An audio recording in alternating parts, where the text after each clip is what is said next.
See, I think demonetization is one issue which made fool of all economists of the world. I don't think any economist who would like to call himself economist, who would not like to be known otherwise, understood this. And everybody thought Modi had destroyed India, and some people told me Modi had decided not to get re-elected another time. This was the extent of not only misunderstanding, but total illiteracy about how this measure was not only necessary. Had this measure not been taken, economy would have collapsed in the next couple of years. I will just give you a few numbers which a chartered accountant ought to be familiar, but an audience like you who has invited a chartered accountant must also be forced to know some figures which are important to understand this. You know, if you look at which is the high growth period of Indian economy in statistics, in the eyes of the world, in the eyes of our own commentators and our own business people, stock market, they will say it is from 2004 to 2009. This is the period, maybe 11. This is the period in which the economy reached very high growth levels, and the average growth was almost 8.5%. And anyone would have, by looking at this statistics, said this is the best growth period of India in its entire history. But what everybody missed and everybody began to ask is, why this growth did not produce jobs at all? It is not that it did not produce adequate jobs. It did not produce jobs at all. Between 2004 and 2009, the total number of jobs added in the public sector, private sector, unorganized sector put together including agriculture is 27 lakhs, just 2.7 million in 5 years. This was the high growth period. But if you look at the previous 5 years of NDA from 1999 to 2004, in this period, the GDP growth was about 5.4%. It is not very high, it is not very low. And the jobs generated was 600 lakhs. 60 million was the jobs generated in this period.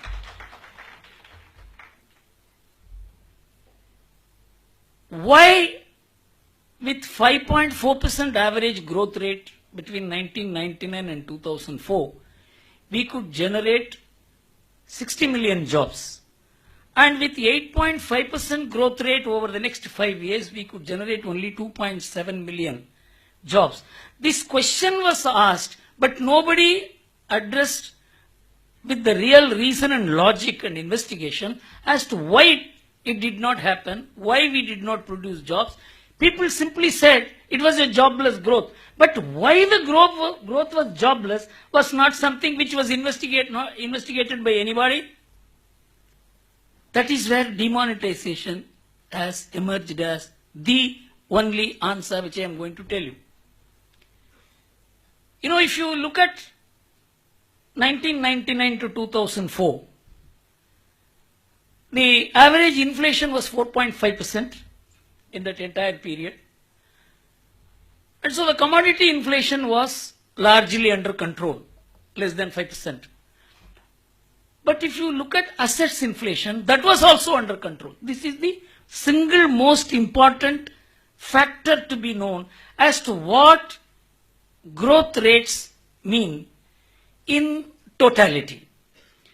The asset inflation in that period, amazingly, the entire 5-year period saw the gold prices increase only by 38%. Stock market prices rose only by 32% in 5 years. And real estate prices rose from 21% to 31%. This was all the rise in asset prices in that period. But in the subsequent 5 years, of course, inflation was quite high. That was because of various reasons, including too much of money circulating, the cash money circulating, which I will come to later. But the most important fact is that the asset prices went up by 10 times in the next 5 years as compared to the previous 5 years. The stock market prices rose by 311%. Gold prices rose by 330%. And real estate prices rose from an average of 200% to 2000%. And money expansion was not much. If you look at the money expansion in the first 5 years, money expansion is one of the reasons for price rise, whether it is commodity prices or asset prices.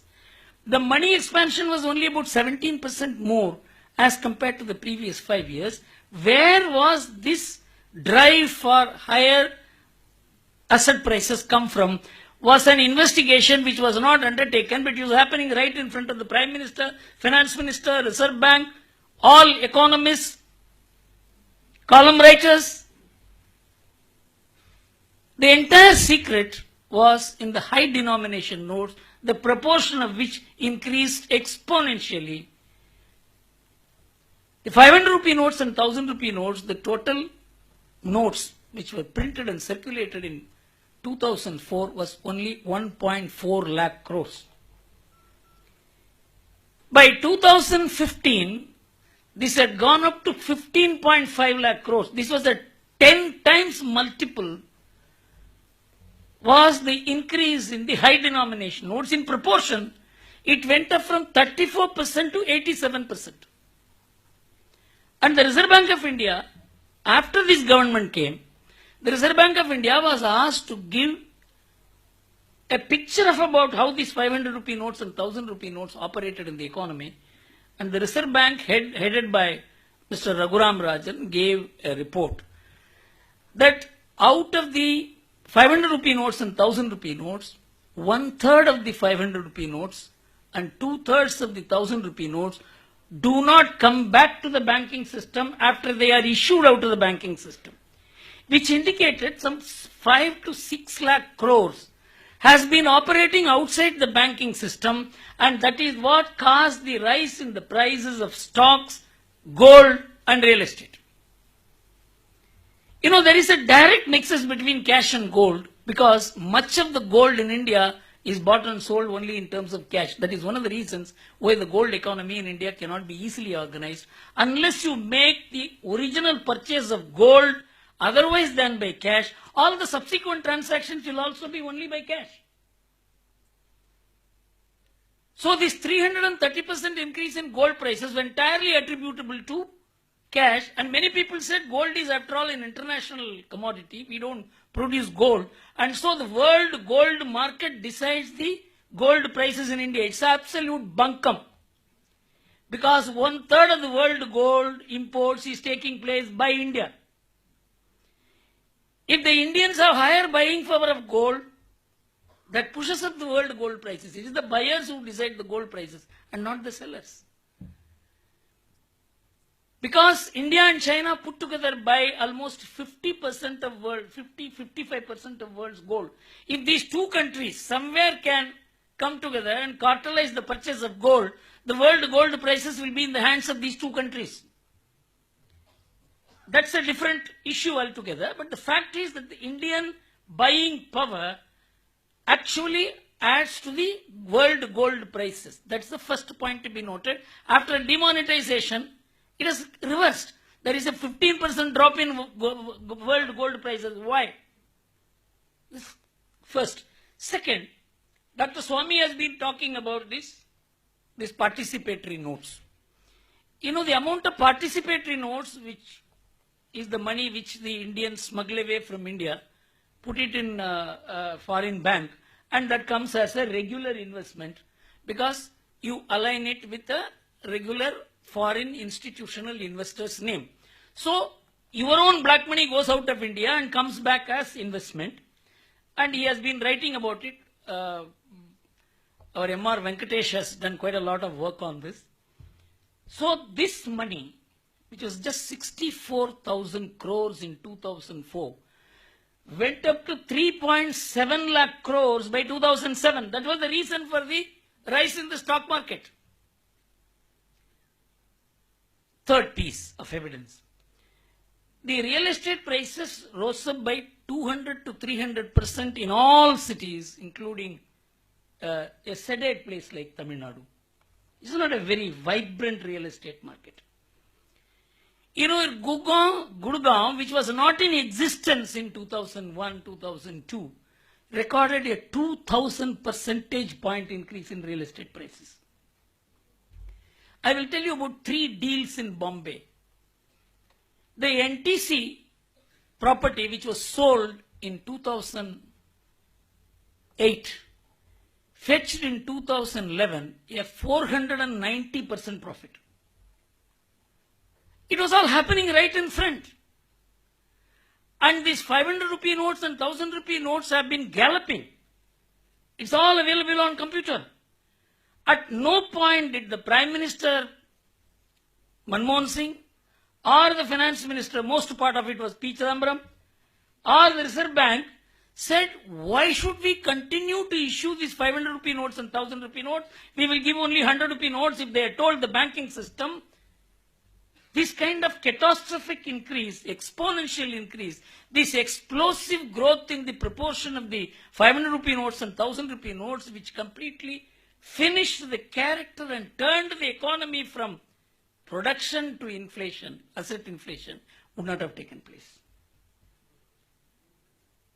This is where a man of great common sense, the Prime Minister of India, saw that unless this cash is attacked, there is no way this economy can be restructured and brought back to growth. This is a defattening of the Indian economy. Unless you withdraw this cash, many of the politicians, save a few exceptions, do not understand economics. You know, many people say black is not cash, black is gold, black is property. But they do not know.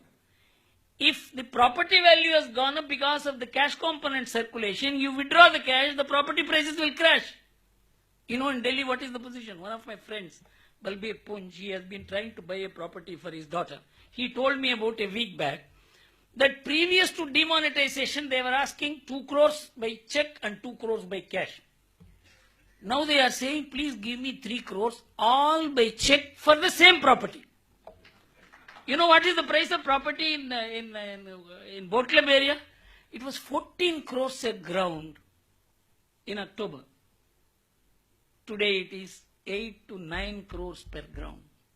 This is withdrawing the cash component of the market value of the property. So you cannot destroy the black economy without destroying the cash content of the economy.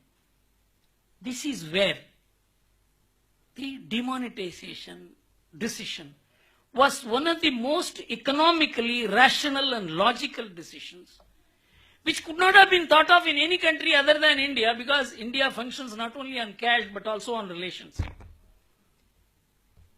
You withdrew cash, people turned to credit because they knew each other. The vegetable vendor knew, the buyers and sellers knew each other. So we could immediately shift to a relation-based trading model which sustained the economic activity. In no other country this would have happened. And see what happened after demonetization. People were standing in queue, kilometers of queue. Hours and days people stood in queue. And the opposition wanted the blood of the government, and they were baying for anarchy. And the Supreme Court said there will be anarchy. And the media said there is bound to be anarchy. 40 crore people stood in queue. No one protested.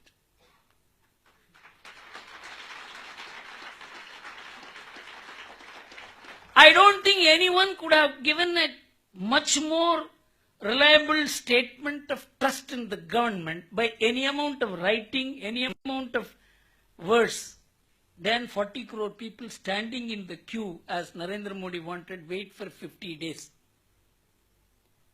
The leadership that he provided in that 50-year period is unprecedented in the history of the world. In fact, many people would have been shaken in that period. But he said, wait for 50 days. The nation waited. And all the economists, some Paulson said, this is all completely rotten decision, and somebody said it is looting the people. Somebody said it is dictatorial.